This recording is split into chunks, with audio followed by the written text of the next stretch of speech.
بسم الله الرحمن الرحيم والصلاة والسلام على رسول الله. ازيكم يا أحلى وأغلى أخوات في الدنيا؟ يا رب تكونوا بخير وسعادة وهنا وسرور وراحة بال ورضا من الرحمن، اللهم آمين يا رب العالمين.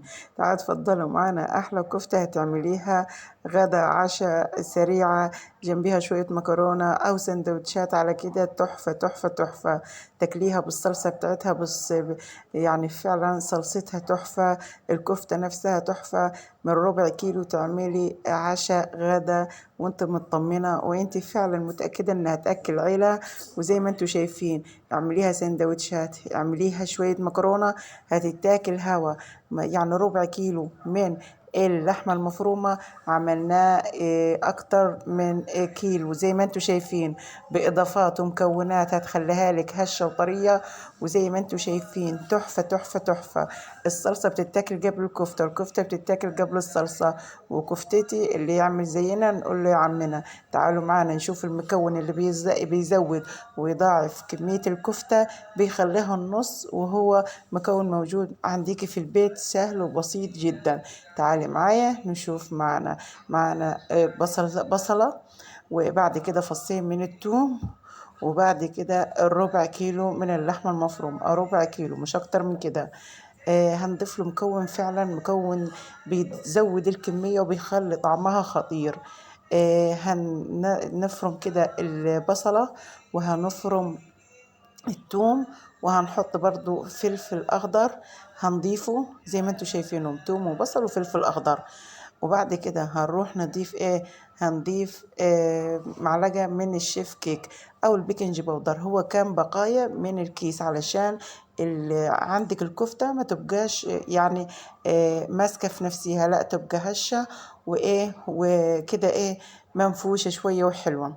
وبعد كده هنضيف ملح وكزبرة ناشفة مطحونة، وهنضيف فلفل أسود، وهنضيف المكون السحر ده وهو الرز المطحون. ايوه، يعني الرز تجيبيه وبعد كده تطحنيه على الكبه، وبعد كده تصفيه بالمصفايه، او تجيب الرز المطحون اللي بره اللي بيتباع في السوبر ماركت، وعليه كمان حتتين ليا بيضه كده. دول كانوا مفرومين، بس انتي هتدعكيهم. بعد ما تدعكي وتحط الملح المظبوط وتظبطيها، كده الكفته كنت كلها اتشربت مع بعضيها، وكده تسيبيها ربع ساعة ونص ساعة، وبعد كده صبعيها براحتك. عايزة تسيبيها من بالليل أو عايزة تفرزيها فرزيها براحتك. عايزة تسيبيها كده تعمليها من بالليل وعلشان تشرب البهارات، ومعاكي بهارات الكفتة ضيفيها أيضا، بتخلي طعمها رهيب والريحة تجنن فعلا.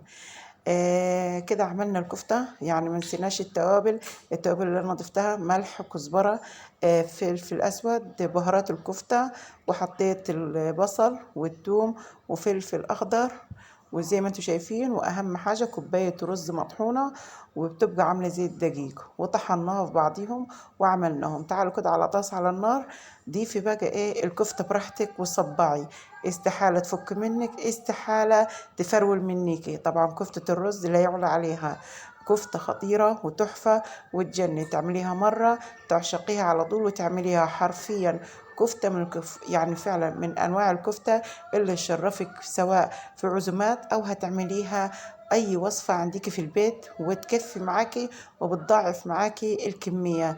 تعمليها بكمية، يعني هتكون معاكي لو معلقة أو معلقتين، بتضيفي مكون الرز ده بيزود معاكي النص فعلا.